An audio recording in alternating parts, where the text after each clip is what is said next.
කර ගැනීම සඳහා මෙන්න මේ කොටසක් නරඹන්න. සුබ දවසක් ආදරණීය දුවේ පුතේ.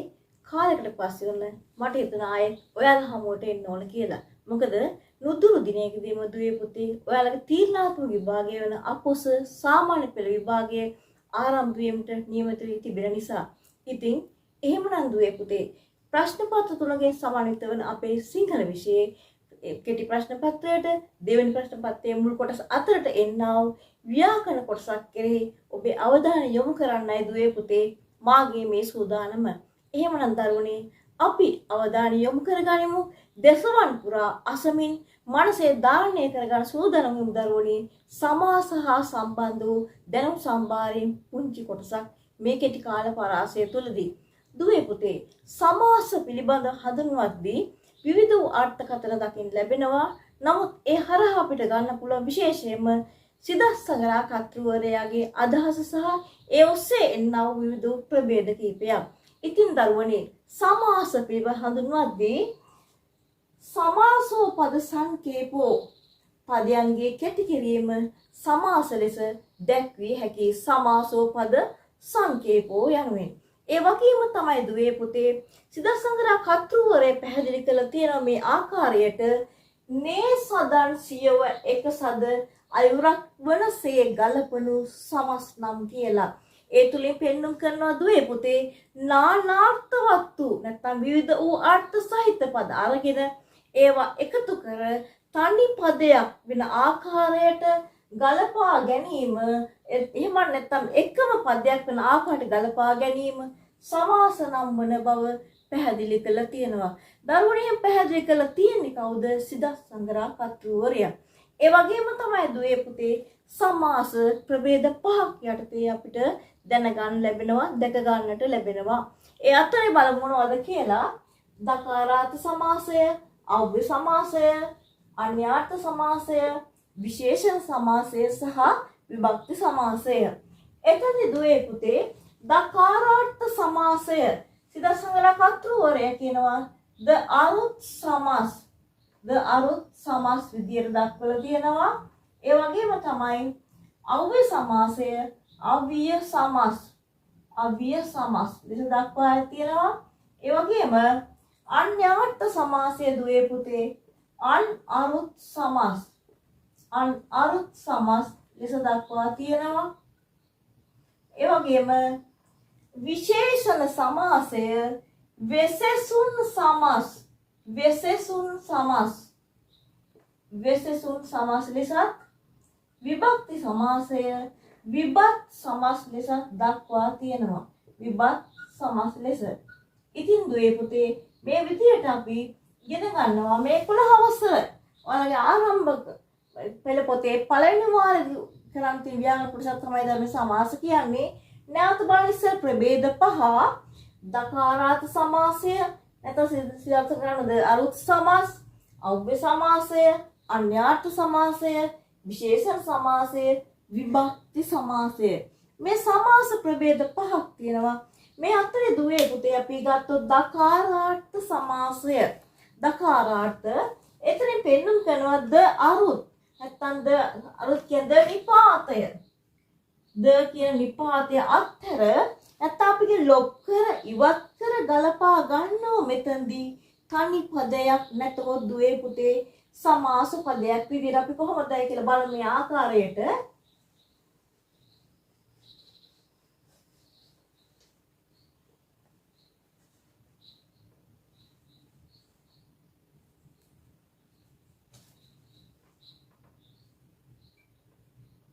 ඉරද හඳද ද අයින් කරා ගලපගත් අපි තනි පදයක් විදිහට ඉර හඳ.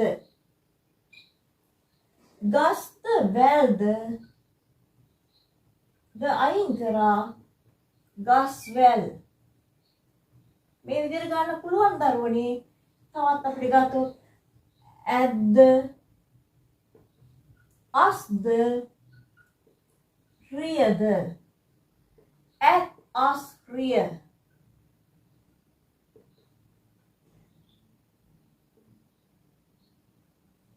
දැන් දරුවන්ට පැහැදිලි වේ දුවේ පුතේ ඔයාලට දකාරාර්ථ සමාසය කියලා කියනකොට දරුවනේ ද නිපාතයෙන් සම්බන්ධ වූ පද තියෙනම් ඒ ද නිපාත ඉවත් කළා තනි පදයකට ගලපා ගන්නව නම් අපි ඒවට කියන දරුවනේ දකාරාර්ථ සමාසය කියලා. ඒ වගේ මෙතනදි ගන්න පුළුවන් ඊ හල්ත කියන පද නිපාත වලින් සම්බන්ධ වූ පදත් දකාරාර්ථ සමාසයේ විදියට මෙහෙම ගත්තොත් මවයි පියයි මව්පිය ගසුත් වැලුත්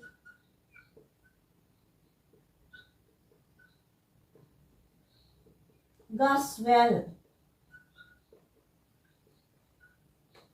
නළුවොයි නිලියොයි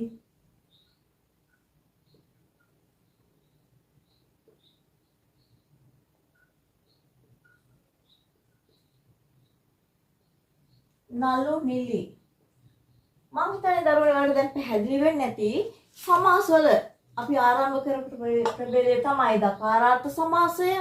ඒ දකාර සමාසය කියන දරුවනේ ද නිපාතයෙන් සම්බන්ධ වූ පද තියෙනම් ඒ ද නිපාත ඉවත් කළ ගලපා ගන්න සමාසය තමයි දකාරාර්ථ සමාසය බවට පත් වෙන්නේ. ඒක මෙතන ගන්න පුළුවන් ඊට අමතර ඊ හල්ත කියන නිපාත පද සම්බන්ධ වූ පද තියෙනම් ඒවා ඉවත් කළ ගලප ගත්තා නම් අපි ඒවත් මෙතනදී භාවිතා කරනවා දකාරාර්ථ සමාස විදියට. අපි ඊළඟට ගත්තොත් දුවේ පුතේ අව්‍ය සමාසය. අපි ඉගෙන ගන්නවා අව්‍ය පද දරුවනේ. අව්‍ය පද වෙනයි ඒවම තමයි මෙතනදී දුවේ පුතේ මතක තියාගන්න පහසුයි. මෙතනදී සලකන්නේ ඒවා අව්‍ය සමාස විදියට. අපි ගත්තොත් අව්‍ය සමාස වචන සකස් වෙනවා නදන විය. නදන විය. වර නොනැගෙන කියන අර්ථයෙන් තමයි මේ සකස් වෙන්නේ. ඒ කියන්නේ දරුවනේ කාල පුරුෂ වචන කියන ભેදවල වර නැගෙන්නේ නැහැ. අතීත කාල වර්තමාන කාල නැත්නම් ඒක වචන බහුවචන ස්ත්‍රීලිංග පුරුෂලිංග ඒ පුරුෂ ભેදයට තේවත් වර නැගෙන්නේ නැහැ. වර නොනැගෙන නදන විය කියන යටතේ තමයි එතන සකස් වෙන්නේ. එතනදී දරුවනේ අයිති වෙනවා උපසර්ග නිපාත. මෙන්න මේ ප්‍රභේද දෙක තමයි අයිති වෙන්නේ අව්‍ය යටතට. පැහැදිලි වෙනවා ඇති අව්‍ය සමාස කිව්වහම නිපාත උපසර්ග අයිති වචනේ අර්ථය තමයි මේ පැහැදිලි කරලා තියෙන්නේ. මෙතන දරුවනේ අව්‍ය සමාසයේ වැඩිපුර අයිති වෙන්නේ දුවේ පුතේ උපසර්ග පද. උපසර්ග පද තමයි වැඩිපුරම අව්‍ය සමාස ප්‍රභේදයට අයත් වෙන. එතනදි ගන්න පුළුවන් අපිට මේ විදිහට උදාහරණ ගන්න පුළුවන්. යවුදන දිව් යවුදිව්. අපි ඔකටම යාව ජීව කියලා කියනවා.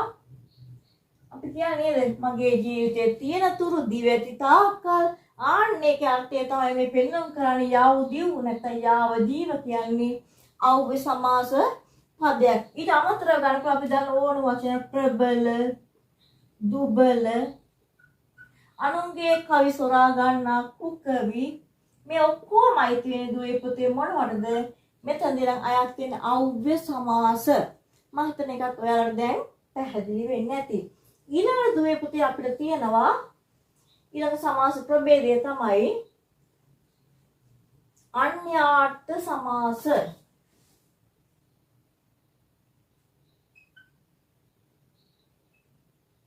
අන්‍යාර්ථ සමාස. අරුත් සමාස දුවේ පුතේ කියන්නේ මොකක්ද? තියෙන අර්ථය නෙමෙයි සමාස වුණාට පස්සේ අපිට ලැබෙන්නේ වෙනත් වූ අර්ථයක් නැත්නම් වෙනස් වූ අර්ථයක්. අනිතකොට අපි ඒවට කියන අන්‍යාර්ථ සමාසය එහෙම නැත්නම් අරුත් සමාස කියලා. එතෙන්දි ගත්තොත් අපි මේ ආකාරයට සහසස් සහස් ධන s සහසස් s දහසක් ඇත්තා. මෙහෙම කියන්නේ කාටද දුවේ පුතේ? සක්‍රයට. වචනේ අදහස තමයි s දහසක් ඇත්තා. දැන් දහසක් ඇති. හැබැයි මේ ටික එකතු වෙලා සකස් වෙන තනි පදය තමයි මෙතනදී සහසස්. සහස් ධන s සහස් ධන s සකස් වුණා කොහොමද දුවේ පුතේ සහසස් කියලා. එතකොට ඒක තේරුම තමයි මේ දහසක් ඇති කියන අදහස නෙවෙයි. එතකොට වෙනත් වූ තේරුමක් සක්‍රියා කියන තේරුමේ නිසා මෙන්න මේ සහසස් කියන පදේ අයිති වෙන්නේ අන්‍යාර්ථ සමාසයට. ඒ වගේම පෙති 100ක් ඇති 100 පද. පෙති 100ක් ඇති 100 පද. ඒ කියන්නේ නෙළුම් මල් 100 පත නම් නෙළුම් මල 100 පත් නම් නෙළුම් මල්. පැහැදිලි නේ? එහෙනම් දුවේ පුතේ මොකක්ද? අන්‍යාර්ථ සමාසය. තිබෙන අර්ථය නෙමේ සමාස වුණාට පසු අපිට ලැබෙන්නේ වෙනත් වූ තේරුමක් සහිත පදයක් නම් අපි මෙතනදී භාවිතා කරනවා අන්‍යාර්ථ සමාසය. එහෙම නැත්නම් දරුවනේ අරුත් සමාස කියලා. ඒ වගේම ගන්න පුළුවන් අපිට ඊළඟට විශේෂණ සමාසය. විශේෂණ සමාසය. අපි ඕන තරම් දුවේ පුතේ විශේෂ පද ඉගෙනගෙන තියෙනවා. විශේෂණ පද එතනදී මේ අයිති වෙන මේ ප්‍රභේදයක් තියෙනවා විශේෂණ සමාස විදියට. නාම පදයක් අපි නැත්නම් ක්‍රියාපදයක් විස්තර කරන පද තියෙනවා. ඒවා විශේෂණ විදියට භාවිතා කරනවා. මෙතනදී ගත්තොත් දුවේ පුතේ අපිට ගන්න පුළුවන්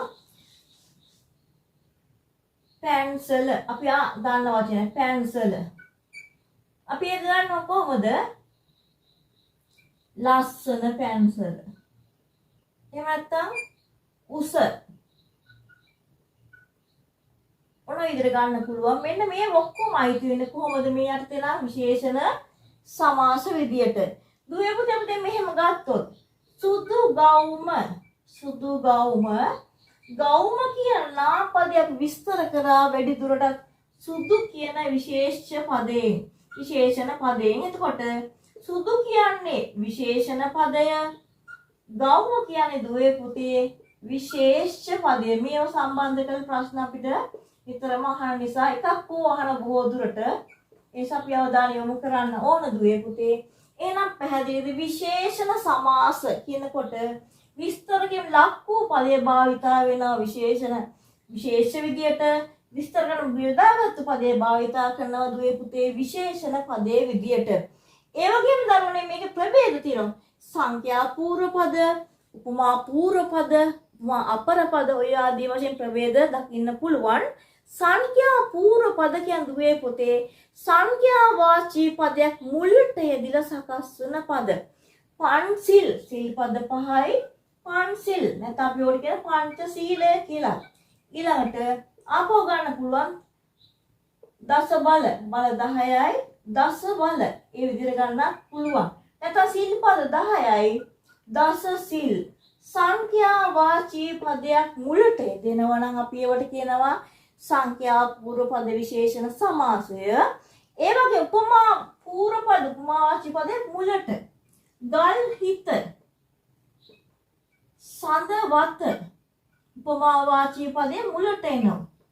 ඇගේ හිත